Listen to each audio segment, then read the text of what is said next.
पाकिस्तान की बॉलिंग हमेशा से उनकी ताकत रही है, लेकिन अगर हम पिछले कुछ टाइम से देखेंगे तो भाई पाकिस्तान की वो बॉलिंग नजर नहीं आ रही है जिस के लिए पाकिस्तान के बॉलर जाने जाते हैं। और हम समझते थे कि जब नसीम शाह, मोहम्मद आमिर, इमाद वसीम वापस आएंगे तो पाकिस्तान की बॉलिंग फिर से स्ट्रांग होगी। लेकिन जो अभी न्यूजीलैंड के खिलाफ टीम पाकिस्तान ने सीरीज खेली या आयरलैंड के साथ जो उन्होंने सीरीज खेली, उसमें भी जो पाकिस्तान की बॉलिंग है वो उस तरह की हमें नजर नहीं आई है। वही जो पाकिस्तान के सभी बॉलर्स है उनके क्या स्टैटिक्स है वो हम आज इस वीडियो में डिस्कस करने वाले हैं। यानी कितने ओवर्स उन्होंने इन दो सीरीज में डाले हैं, कितने विकेट्स लिए हैं, इनकी एवरेज कितनी है, इनकी स्ट्राइक रेट कितनी है। तो शुरू करते हैं सबसे पहले जो पाकिस्तान के सबसे बेहतरीन बॉलर है शाहीन शाह आफरीदी उनसे। और उन्होंने इन दो सीरीज में यानी जो 8 मैचेस हुए हैं उन्होंने 22.5 ओवर्स डाले हैं, तकरीबन 23 ओवर उन्होंने डाले हैं।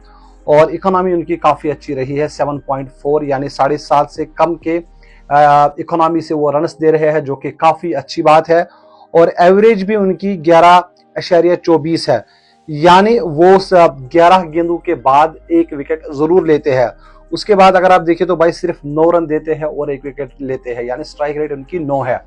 अब ये काफी अच्छी है और शाहीन शाह आफरीदी पाकिस्तान के लिए सबसे बेहतरीन बॉलर इस वक्त नजर आ रहे हैं। और वर्ल्ड कप में भाई साहब इनको परफॉर्म करना पड़ेगा अगर पाकिस्तान को आगे जाना है। उसके बाद दूसरे नंबर पर अब्बास आफरीदी की बात करेंगे, यंगस्टर है। इन्होंने तकरीबन 20 ओवर किए हैं और 20 ओवर में इन्होंने 9.22 की इकोनॉमी से रन्स दिए हैं। तो कहीं ना कहीं 10 के कम के इकोनॉमी से इन्होंने रन्स दिए हैं, यहाँ पर इनकी तारीफ होनी चाहिए। और एवरेज इनकी 16.63 है, यानी 17 रन देने के बाद ये एक विकेट लेते हैं। और स्ट्राइक रेट इनकी तकरीबन 11 है, यानी 11 रन देते हैं और एक विकेट लेते हैं। कहीं ना कहीं इनकी भी परफॉर्मेंस जो है वो जस्टिफाइड है। उसके बाद तीसरे नंबर पर मोहम्मद आमिर, 5 साल के बाद उन्होंने वापसी की है और थोड़ा बहुत इनको टाइम लगेगा। एक्सपीरियंस्ड बॉलर है और अगर आप मोहम्मद आमिर को वर्ल्ड कप में लेके जा रहे हैं तो ये आपको वहां पर निराश नहीं करेंगे। मोहम्मद आमिर ने फिलहाल 18.2 ओवर्स किए हैं। एक मैच मोहम्मद आमिर ने मिस किया क्योंकि वो वीजा का इशू था, बाकी अगर आप देखें तो सभी मैच मोहम्मद आमिर ने खेले। हालांकि न्यूजीलैंड सीरीज में भी शायद एक मैच उन्होंने नहीं खेला, 1 या 2 मैच। टोटल इन्होंने 18.2 ओवर्स किए हैं और इन्होंने 8.83 की इकोनॉमी है इनकी। अब्बास आफरीदी से कम की इकोनॉमी है और एवरेज लेकिन बहुत ज्यादा है, मतलब 33 रन खाते हैं, उसके बाद एक विकेट लेते हैं। और इनकी स्ट्राइक रेट भी 22 है, यानी 22 रन देते हैं पहले और उसके बाद फिर जो है वो विकेट लेते हैं। 32 गेंदों के बाद विकेट, और जैसे मैंने कहा 22 रन देते हैं उसके बाद ही विकेट लेते हैं। तो ये यहाँ पर थोड़ा बहुत मुझे लग रहा है कि आमिर को इसमें सुधार लाने की काफी जरूरत है। फिर नसीम शाह की बात करेंगे। नसीम शाह प्रीमियम बॉलर है पाकिस्तान का और काफी ज्यादा ट्रस्ट करती है पाकिस्तान की टीम इन पर। इन्होंने भाई साहब 15 ओवर किए हैं और 9.6 की इकोनॉमी है इनकी, जो कि मुझे लग रहा है कि नसीम शाह जैसे बॉलर को के लिए काफी है। और आपने अभी किसी बड़ी टीम के खिलाफ कोई मैच नहीं खेला है, न्यूजीलैंड की सीडी टीम थी और आयरलैंड भी उतनी ज्यादा अगर आप देखें तो एक्सपीरियंस टीम नहीं है, तो आपकी ये इकोनॉमी जस्टिफाइड फिलहाल तो नहीं है। और 36 बॉलों के बाद एक विकेट लेते हैं, यानी मतलब मैच में भी एक विकेट नहीं है। 24 गेंदें आप एक मैच में करते हैं, आप एक मैच में विकेट भी नहीं ले पाते। पहले तो भाई साहब जब नसीम शाह ठीक हुआ करते थे तो हर मैच में 2-3 विकेट्स वो लेते थे, लेकिन जब से वापसी की है नसीम शाह ने तो उस लाइन लेंथ में नहीं दिखाई दिए है।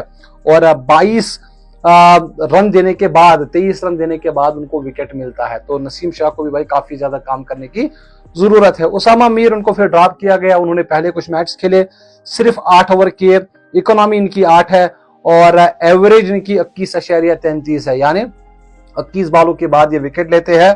और इनकी स्ट्राइक रेट 16 है, यानी 16 रन देते हैं और एक विकेट ये लेते हैं।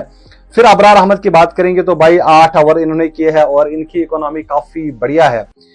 6 के कम के इकोनॉमी है इनकी, सिर्फ 5.75 और इनकी एवरेज 23 है, यानी 23 बॉलों के बाद विकेट लेते हैं।